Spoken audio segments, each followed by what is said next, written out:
یہ کہانی ایک ایسے لیڈر کی ہے جس نے اپنی سیاست کا آغاز بٹل کے پہاڑوں اور گاؤں کی کچی آبادیوں سے کیا۔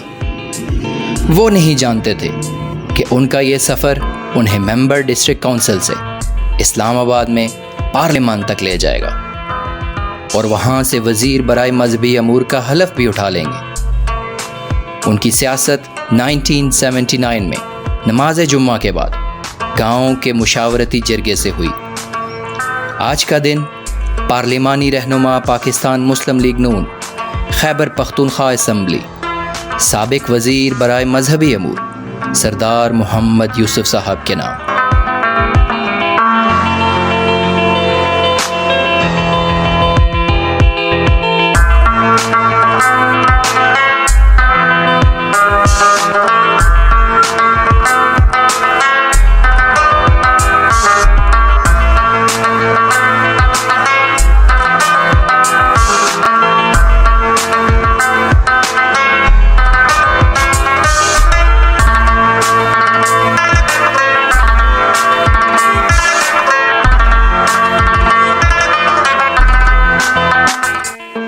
ہم صبح 7 بجے سردار ہاؤس پہنچے۔ اتوار کا دن تھا۔ سردار صاحب نے اتوار کا دن پبلک ڈے کے لیے مختص کر رکھا ہے، اس لیے صبح ہی اہلیان علاقہ اپنے مسائل لے کر سردار ہاؤس میں موجود تھے۔ سردار صاحب نے اہلیان علاقہ سے ملاقات کی اور ان کے مسائل سنے اور ان مسائل کے حل کی یقین دہانی بھی کروائی۔ سردار صاحب کے حجرہ میں مختلف تصاویر بھی آویزاں تھیں جو ان کے پولیٹیکل کریئر کے دوران مختلف مینٹورز کے ساتھ لی گئی تھی۔ ہم نے سردار ہاؤس میں ناشتہ کیا اور پھر سردار صاحب سے ملاقات کی۔ السلام علیکم ناظرین، میں ہوں حسنین سواتی اور آپ دیکھ رہے ہیں ہزارہ ون ٹی وی۔ آج جس پرسنالٹی سے ہم ملاقات کے لیے آئے ہیں ان کا ایک مختصر سا تعارف کرواتا چلوں۔ آج کا پروگرام بھی انہی کے نام سے منسوب ہے، ایک دن سردار محمد یوسف کے ساتھ۔ ان کے بارے میں آپ کو بتاتا چلوں کہ مانسیرا سے 40 کلومیٹر کے فاصلے پر ایک پہاڑی علاقہ ہے جال گراں، وہاں ان کی 1 جون سن 1952 کو پیدائش ہوئی۔ اس کے علاوہ وہیں بٹل گورنمنٹ ہائی اسکول جو ہے وہاں سے انہوں نے میٹرک کی۔ اس کے بعد government post graduate college Abbottabad میں انہوں نے for the purpose of graduation admission لیا، کیونکہ ان کے جو بڑے بھائی ہیں وہ یو کے میں سیٹل تھے۔ دین انہوں نے ان کو اسپانسر کیا اور یہ 1975 میں یو کے چلے گئے، وہاں انہوں نے MBA کے لیے ایڈمیشن لیا۔ دین 1979 میں یہ دوبارہ پاکستان واپس آئے اور عملی سیاست میں حصہ لینا شروع کیا۔ اور 1985 میں پہلی دفعہ یہ ممبر پروونشل اسمبلی الیکٹ ہوئے اور اس کے علاوہ 1990 میں پہلی دفعہ یہ ممبر نیشنل اسمبلی الیکٹ ہوئے۔ ان کے بارے میں آپ کو بتاتا چلوں کہ انہوں نے پہلی دفعہ ناموس رسالت صلی اللہ علیہ وسلم کا بل اور اس کے علاوہ پروونشل اسمبلی میں ناموس صحابہ کا بل انہوں نے پاس کروایا۔ اسپین، بیلجیم، ایجپٹ، اس کے علاوہ سعودی عربیہ اور 15 مختلف ممالک میں پاکستان کی نمائندگی کر چکے ہیں۔ کرنٹ ممبر پروونشل اسمبلی بھی ہیں PK 34 مانسیرا۔ تو آئیے آج کی آپ کی ملاقات کرواتے ہیں سردار محمد یوسف صاحب کے ساتھ۔ سر السلام علیکم۔ وعلیکم السلام۔ کیسے ہیں آپ؟ الحمدللہ، اللہ کا فضل ہے، ٹھیک ہے۔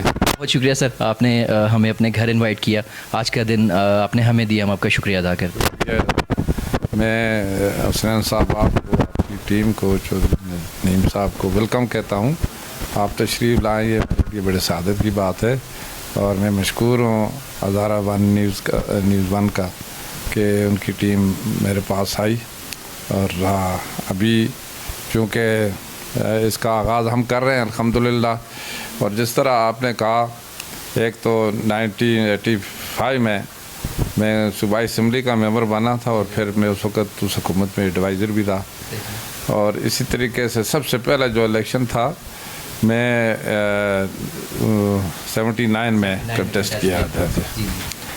تو الحمدللہ کہ اس کے بعد جو الیکشن ہوتے رہے، ہر الیکشن میں نے کنٹیسٹ کیا ہے اور زیادہ تر الیکشن میں کامیاب بھی رہا ہوں۔ اور آج جس طریقے سے آپ نے کہا کہ انشاءاللہ قومی اسمبلی میں بھی، صوبائی اسمبلی میں بھی جو ایک رول ہوتا ہے پارلیمنٹیرین کا، اس کے لیے ہم کوشش کرتے ہیں کہ کچھ نہ کچھ اپنی طرف سے اس میں حصہ لیں۔ بہت شکریہ سر. میں نے آپ کا مختصر سا تعارف تو کروا دیا. 2013 سے 2018 تک آپ جو ہے وہ minister religious affairs and interfaith harmony بھی رہ چکے ہیں. تو سر بہت سارے آپ کے چاہنے والے ہیں مانسیرا میں بھی اور ہزارہ میں بھی انفیکٹ. تو سر ایک تفصیلی تعارف اپنا ضرور کروائیے, لوگ آپ کے بارے میں جاننا چاہیں گے. میرا نام سردار محمد یوسف ہے اور میں مانسیرا کے ایک دور دراز پہاڑی علاقہ کے گاؤں جل گلی کا رہنے والا ہوں. میری پیدائش 1 جون سرٹیفکیٹ کے مطابق 1 جون 1952 کی ہے اور میں نے پرائمری تعلیم اپنے گاؤں میں حاصل کی اور مذہبی تعلیم جو تھی اپنے محلے کی مسجد میں اور اپنے گھر سے جو میرے بڑے بھائی صاحب تھے ان سے لی. اور اس کے بعد ہائی اسکول بٹر سے میں نے 1969 میں میٹرک کیا اور پھر انٹرمیڈیٹ کالج مانسیرا میں نے داخلہ لیا. اس وقت پورے ضلع میں ایک ہی انٹرمیڈیٹ کالج تھا. اور اس کے بعد میں government degree college Abbottabad میں گریجویشن کے لیے اس میں ایڈمیشن لی. لیکن اسی دوران اس طرح آپ نے کہا کہ مجھے میرے بڑے بھائی حاجی اختر صاحب جو کہ انگلینڈ میں تھے انہوں نے اسپانسر کیا اور میں نے بزنس اسٹڈی میں وہاں داخلہ لیا اور وہاں پہلے او لیول اور پھر اس کے بعد اے لیول اور اس کے بعد جو آگے ڈگری کے لیے کورس کے لیے جو ایڈمیشن لینی تھی اسی دوران میں واپس آ گیا پاکستان میں 79 میں. یہاں اس وقت ضیاء صاحب کی حکومت تھی اور لوکل کونسل کا الیکشن شروع تھا. تو گاؤں کی مسجد میں جمعہ کے دن لوگوں کے مطالبے پر میں نے پھر لوکل کونسل میں حصہ لیا. میرے بڑے بھائی حاجی محمد اسماعیل صاحب مرحوم اس وقت وہی مطلب ہے میری کفالت بھی کی انہوں نے اور انہوں نے پرورش بھی کی اور فیصلہ بھی انہی کا تھا. تو لوگوں کی یہ چاہت تھی کہ وہاں سے وہ مجھے الیکشن میں لڑائیں. تو پھر ان کی خواہش کے مطابق جامع مسجد جل گلی میں فیصلہ ہوا کہ ہماری طرف سے یہ کینڈیڈیٹ ہے. پھر تیسرے دن ہم نے بٹل میں چونکہ حلقہ وسیع تھا 3 یونین کونسل پر مشتمل تھا دوسرے علاقوں سے لوگوں کو بھی مدعو کیا اور وہ ایک ان کے ساتھ مشاورت کر کے پھر فیصلہ تصدیق کرائی اور اس کے بعد پھر 79 میں پہلا الیکشن میں لڑا. اللہ کے فضل و کرم سے کامیابی ہوئی اور پھر دوسرا الیکشن میں نے 1984 میں لوکل کونسلی کا الیکشن کنٹیسٹ کیا اور دوسرے حلقے سے بھی اللہ تعالیٰ نے کامیابی دی. اس کے بعد 1985 میں نے غیر جماعتی الیکشن جو ہوئے تھے اس میں حصہ لیا اور اس میں اللہ نے کامیابی دی اور پھر میں ایڈوائزر بھی رہا اور بعد جہانگیر صاحب کی حکومت اس وقت. اور پھر 1988 میں بھی دوبارہ الیکشن میں حصہ لیا, اس میں رہ گیا تھا.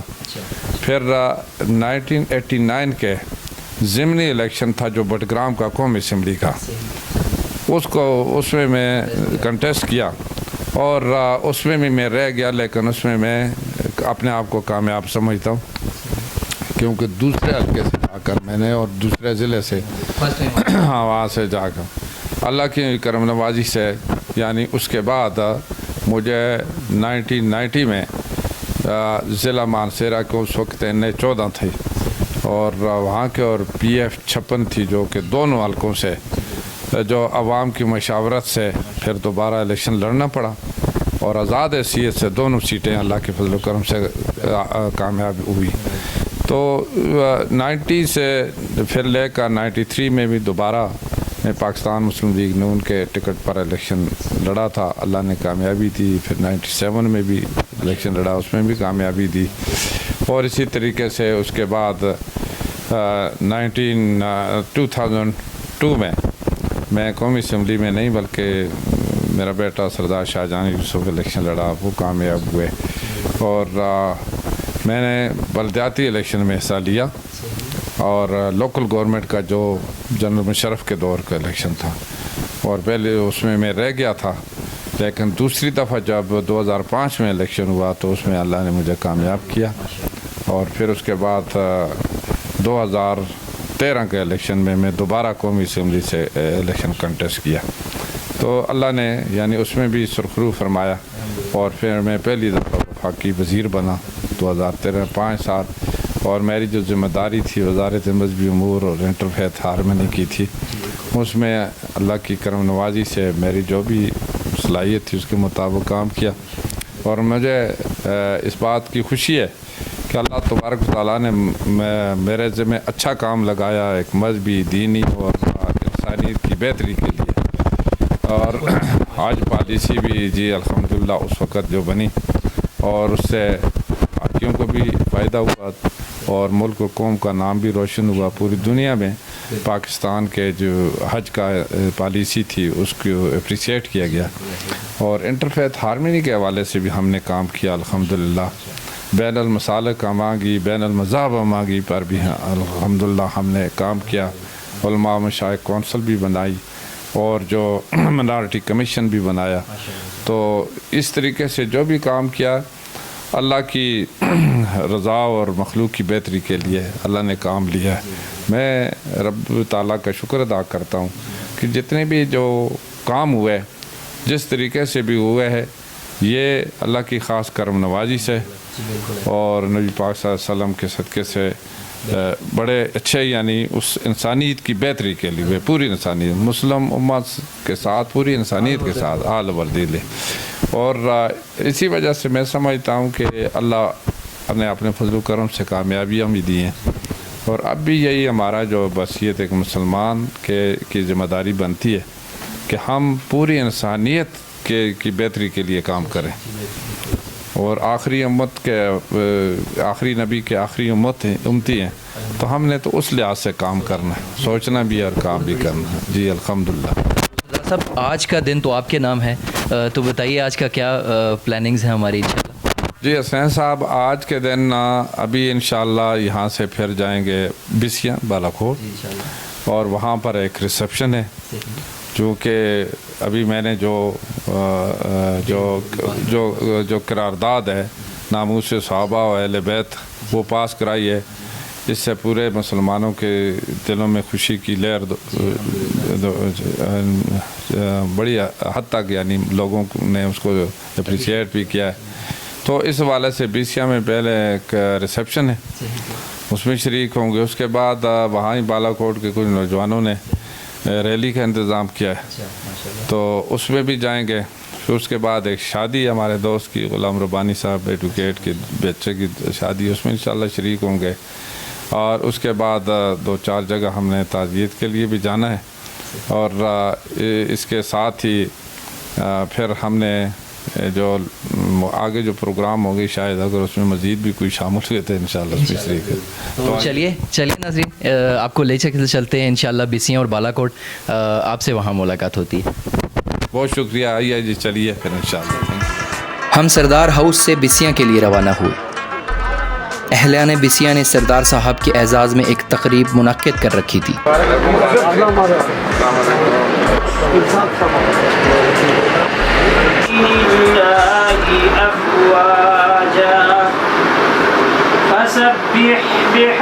ربك واستغفر۔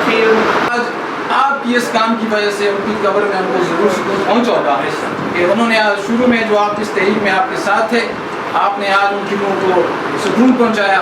مجھے اللہ رب العزت سے امید ہے آئندہ بھی انشاءاللہ جس میں مختلف سیاسی اور سماجی شخصیات کے ساتھ ساتھ معززین علاقہ کی کثیر تعداد نے شرکت کی۔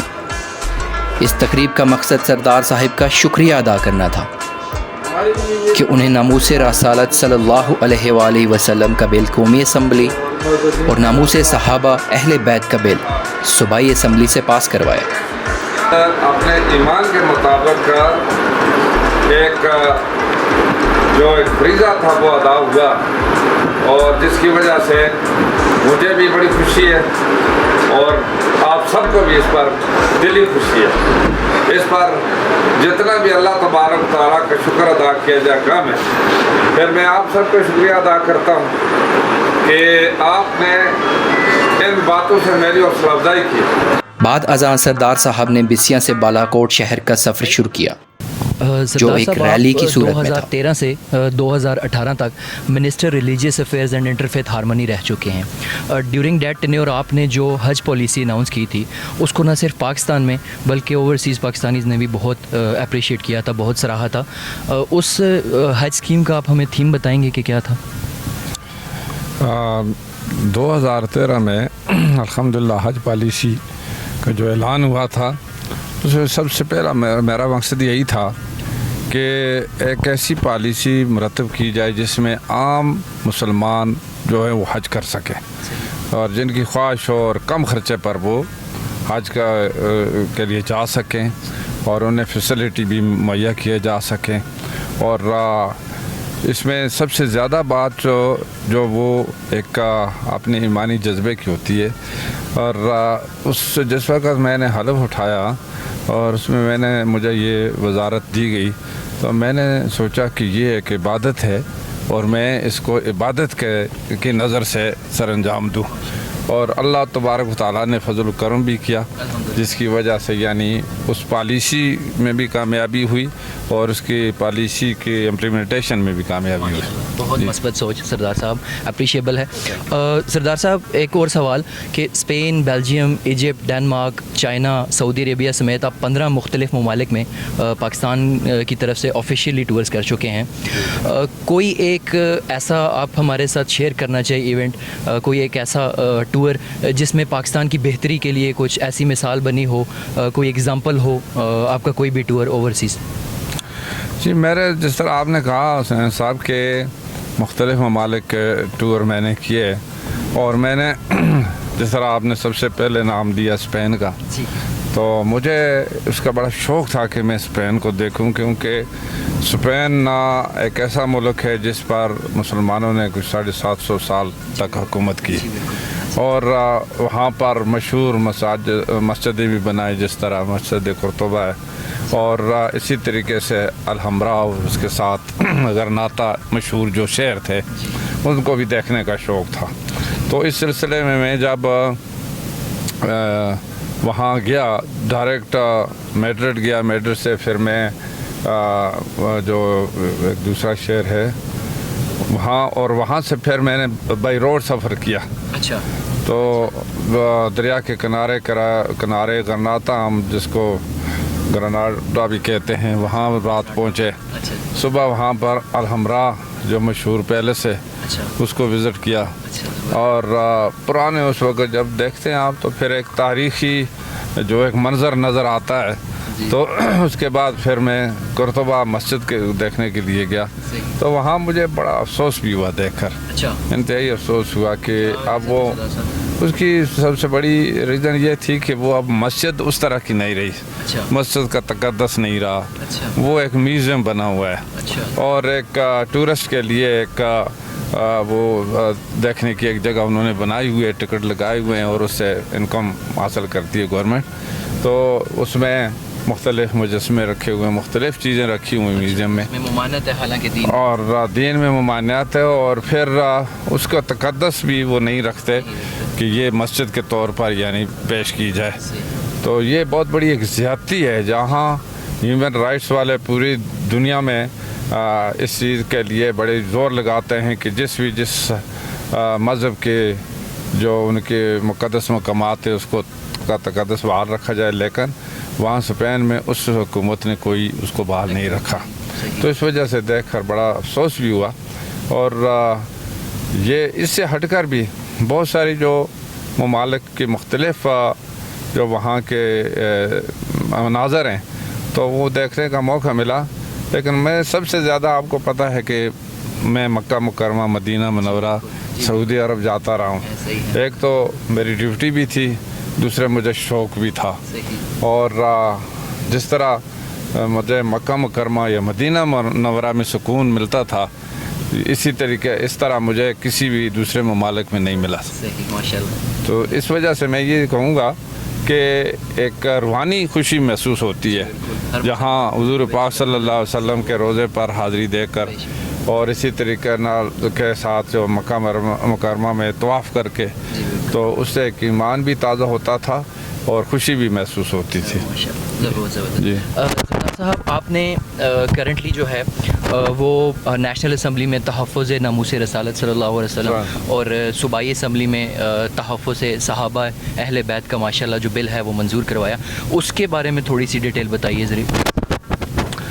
دیکھیں جی, نیشنل اسمبلی میں 1992 میں میں نے قرارداد پیش کی, اور اس قرارداد میں جو گستاخ رسول کی سزا اس سے پہلے یہ تھی کہ سزائے موت یا عمر قید کی سزا تھی. تو اس سے بعد لوگ فائدہ اٹھا لیتے تھے, شک کی بنیاد پر فائدہ اٹھا لیتے تھے. اس میں میں نے قرارداد میں ترمیم لائی کہ یہ صرف اور صرف سزائے موت ہونی چاہیے. اس ترمیم وہ جو قرارداد پاس ہو گئی, اس کے بعد بل حکومتی سطح پر ہم لائے, اور اس وقت ہماری پارٹی کی حکومت تھی, پاکستان مسلم لیگ نون کی حکومت تھی, نواز شریف صاحب پرائم منسٹر تھے, میں اس میں شامل ہوا تھا, آزاد جیت کر شامل ہوا تھا. تو الحمدللہ کہ وہ جو ہے وہ بل پاس ہو گیا, اور اس کے بعد یہ صرف اور صرف سزائے موت کی سزا اس میں تجویز کی گئی. بلکہ ابھی جو قومی صوبائی اسمبلی میں جو کہ اس وقت جو دوسری قرارداد ہم لائے, تو یہ ناموس صحابہ اور اہل بیت کے متعلق قرارداد پاس ہوئی ہے. اور اس وقت اس کی بھی ضرورت تھی, کیونکہ جو اسلام دشمن قوتیں ہیں وہ مختلف بہانے تلاش کر مسلمانوں کو آپس میں لڑاتی تھی. تو اس وجہ سے ناموس صحابہ بل, ناموس صحابہ اور اہل بیت بل جو ہے وہ اس کی ضرورت ہے, اور جو قرارداد متفقہ طور پر 1 جون کو پاس ہو گئی ہے. تو اب مرکزی حکومت کی ایک ذمہ داری ہے کہ اس پر قانون سازی کریں. سردار صاحب ایک اور بہت امپورٹنٹ چیز کہ مانسیرا جو ہے وہ ایک زرعی علاقہ ہے, تو جو ایگریکلچر ریفارمیشن ہے وہ دیکھنے میں نہیں نظر آ رہا مانسیرا میں. تو اس بارے میں آپ کی کچھ ایفرٹس ہیں زراعت کی ترقی کے لیے, اسپیسیفکلی مانسیرا کے لیے؟ جی دیکھیں, جس طرح آپ کا کویشچن بڑا اچھا ہے, نہ صرف مانسیرا بلکہ یہ ملک جو پاکستان ہے زرعی ملک ہے. جی بالکل. اور اس کے جو تقریباً 70% جو آبادی ہے اس کا دار مدار زراعت پر ہے. اسی طرح پھر مانسیرا میں جو میدان پکھل ہے, یہاں زرعی زمینیں بھی ہیں, نہری زمینیں, اور بڑی اچھی فصل یہاں پیدا کی جاتی ہے. گندم کے علاوہ جو دوسری سبزیاں ہیں, تمباکو ہے, اور اسی طریقے سے جو پہلے گنا کاشت کیا جاتا تھا, یہ بڑی اچھی زرخیز مٹی بھی ہے. تو اس کے لیے میں نے پہلے بھی کئی دفعہ کوشش کی, اور اسمبلی میں یہ آواز اٹھائی کہ زرعی زمینوں کو بچانے کے لیے جو قانون آلریڈی موجود ہے اس پر عمل درآمد کیا جائے. اس سے پہلے بھی یہ قانون موجود ہے کہ زرعی زمین پر کوئی کنسٹرکشن نہیں کی جا سکتی, اس پر کوئی سوسائٹیاں نہیں بنائی جا سکتی, اس پر کسی اور مطلب بلڈنگ کے لیے وہ استعمال نہیں کی جا سکتی. تو اس کے لیے میں نے باقاعدہ قرارداد بھی جمع کی ہوئی ہے, اور اسمبلی میں بھی میں نے آواز اٹھائی کہ اس کی پروٹیکشن ہونی چاہیے کہ صرف اور صرف زراعت کے مقصد کے لیے استعمال کی جائے اسپیسیفکلی. اور مانسیرا میں تو جس طرح آپ نے کہا کہ جو زمین ہے زرعی زمین وہ جو بنسبت دوسرے ضلعوں سے زیادہ اچھی تھی, تو اس کو بچانا ضروری تھا. لیکن بدقسمتی سے ابھی آپ نے بھی دیکھا, میں نے بھی دیکھا, میدانی اور نہری زمینوں پر بھی لوگوں نے بلڈنگیں بنا لی ہیں, وہاں پر ہوٹل بنائے ہوئے ہیں, وہاں پر جو ذاتی رہائش کے مکان بنائے ہوئے ہیں, اور وہ زمینیں لوگ بیچ رہے ہیں. تو زراعت کے لیے بہت کم زمین رہ گئی ہے. تو اس کے لیے ہم نے تو پہلے سے کوشش کی تھی, اور جس وقت مجھے یاد ہے ایک دفعہ ہم نے ایئرپورٹ کے لیے سروے کیا تھا, تو پھر اس میں یہ تجویز کیا گیا کہ ایئرپورٹ جو یونیورسٹی ہے اس کے ساتھ جو بفا میرا اور عبداللہ میرا وغیرہ کے ایریے ہیں اس پر بنایا جائے. تو پھر ہم نے اس کی مخالفت کی تھی. ہم نے کہا نہیں جی, یہی زرعی زمین ہے, تو یہاں ایئرپورٹ نہیں بنانا چاہیے, کسی دوسری جگہ بنانا چاہیے. اسی وجہ سے بعد میں جو دوسرا سروے ہوا تو وہ لسا نواب کی طرف سروے ہوا تھا پچھلی حکومت میں. تو یہ کوشش تو ہماری یہی رہی ہے کہ یہاں جو زمیندار کو جو زیادہ سے زیادہ فیسلٹی مہیا کی جائے, اور کاشتکار کو فیسلٹی مہیا کیا جائے.